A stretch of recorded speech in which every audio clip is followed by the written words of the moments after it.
Some smoke still coming in, it seems like, in the sky. Everyone treating it like a regular day for the most part still.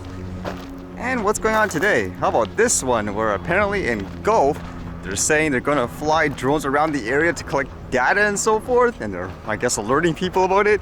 This one says, city plans to fly drone over downtown Guelf for data collection. I guess all of a sudden it's okay, huh? I guess like when an official uses it. It says, Guelf residents shouldn't be alarmed if they see a drone hovering above the city. The city of Guelf says the drone will be used to collect topographic survey data for future reconstruction of the downtown streets. The city plans to fly the drone on Friday, covering the area of Wyndham Street, South Carden Street, Wellington Street, Gordon Street, and Neve Street. The city says the data will be collected by JD Barnes Ltd. Only information about the physical features will be collected and no photos or videos will be taken. They say the initiative is part of the city's efforts to revitalize downtown as an even more prosperous urban center. Nothing wrong in general, in my opinion, using things like drone tech to make jobs and stuff easier, but again, where's the narrative of it's a drone, it's dangerous, it could fall on people, it could crash into airplanes, it's too dangerous. When it comes to safety, there's no such thing as overkill. All of a sudden, again, when it comes to, I guess, in these situations, it's all of a sudden magically okay. It's so hypocritical, yet a lot of people just, I guess, go along with it, I suppose. And with that thought, another city that really wants to use drones, it seems like, it kind of connects with that announcement before in New York, how they were introducing things, for example, like paid permits if people want to fly their drones, but it seems like they're really pushing for officials to use them. How about this one? This one says, New York City mayor says he wants to adopt Israeli drone tech for policing. New York City Mayor Eric Adams met with Israeli police and security officials on Wednesday to discuss public safety technology at the tail end of his trip to the country. Adams, a former police captain, said that he instructed New York Police Department officials to look into adopting aspects of Israeli drone technology and crowd control tactics, but shied away from endorsing other Israeli security methods during an online briefing with reporters on Wednesday evening.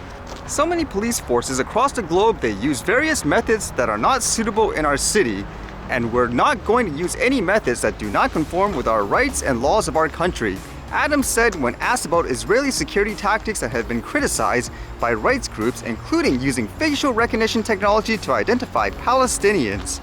Adams also applauded how the Israeli police strategically and successfully deal with a large crowd.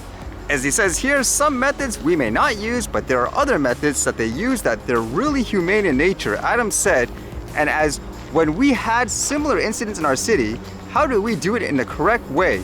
And they've learned how to do it correctly, and we walked away with some of those tactics. Again, what happened to the narrative? Every single drone is dangerous, ban them all, but now I guess when officials use it, it's perfectly okay, find more ways to use it. Everything's coming out to be, I guess, kind of true in a way, what people said. You follow, for example, the fake gurus, the lobbyists and all that, they just want to kick, I guess, regular people out of the skies, and all of a sudden you have all these commercialized operations and officials using them in various areas. That seems to be the case so far, isn't it?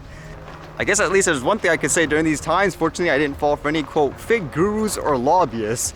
Some of them just blatantly pushing out fear narratives, other people pretending to be on your side, but ultimately they just wanted to sell whatever it is they sold. And now I can imagine too, when you see all these over-the-top regulations coming in, airspace is disappearing and all that, they'll probably just pretend, oh, I never said that and so forth. I can just imagine that happens in every single industry. Will people ever, I guess, become more critical when it comes to information like that, doing your research on people? No wonder why people fall for politicians all the time. Just say the right words, take people's money, and repeat the cycle, it seems like, huh?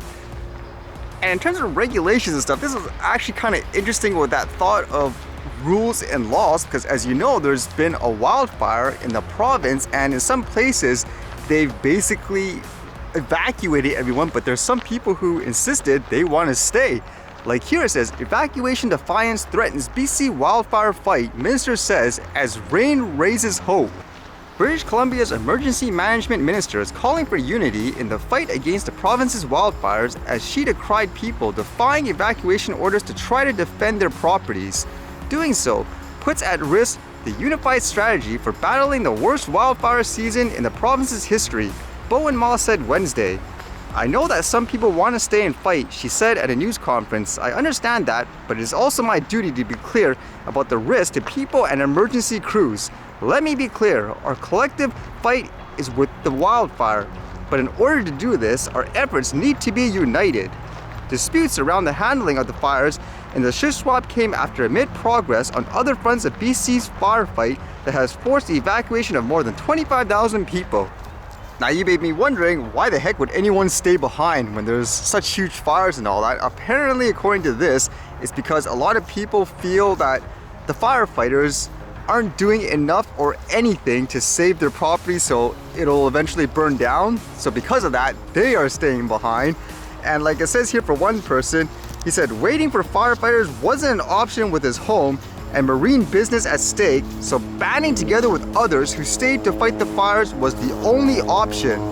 So that's kind of an interesting thought I never thought about actually. Do you think in that case someone should be able to stay in their own property to fight the fire if they wish? Like it's their choice? Or do you think, for example, the government has a right to get people out of the area no matter what? Kind of reminds me too, because I actually read a bit where for this, since they declared it as a state of emergency, there were conversations before with officials saying it's not necessary. They have all the necessary tools and all that to fight the situation, but I guess it gives them extra powers, kind of in that same debate before. Not exactly the same, but remember that Emergencies Act here in Canada when you had that truckers protest and all that, saying it gave them quote extra powers to deal with the situation, where some people were arguing you already have like the resources. So some people are arguing, is it an overreach here too? What would you think? Again, it's not something I actually thought about during these times anyway. Should people have the choice to stay in their own properties or fight the fires if they wish, because in their minds they have to do something about it when the officials won't, for example? Like there's no guarantee. Interesting topic.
Alright, see you guys later.